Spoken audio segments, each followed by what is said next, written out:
Hi! Magandang gabi sa inyo lahat. So, gusto kong tikman tong Hershey's na to, na may strawberry sa loob. Kasi, sabi nila masarap. Pero ito, parang ah, limang strawberry lang, medyo pricey. Meron siyang katulad, Japanese brand. Mas madami. Pricey din, pero mas sulit, di ba? So, ito yung itsura niya sa loob. Yan. Ganyan. So, meron siyang 5 piraso nga lang. 5. Yan. Tikman natin, ha.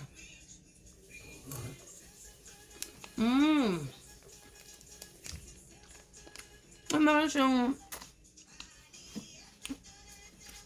strawberry talaga sa loob. Coated. Ayan yung chocolate. Masarap.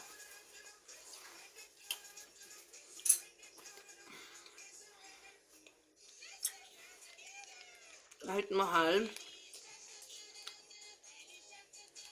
masarap talaga siya. Ang ibang flavor pa ito dun sa isang brand na Japanese is matcha, white chocolate, and chocolate. So, yun naman yung next na check natin. Hindi kasi ako bumili nun kasi medyo mahal siya, tapos masyadong madami. So, hopefully, nakatulong ako sa mga nagtatanong kung anong lasa nito at kung talagang legit na masarap. Legit siya na masarap. Hindi ka lugi sa presyo kahit na medyo mahal siya. And I think sa Japan lang to kasi nagpunta din ako ng US, wala akong nakitang ganito na strawberry nakabalot sa chocolate ng Hershey's. Ayun siya. Ulit.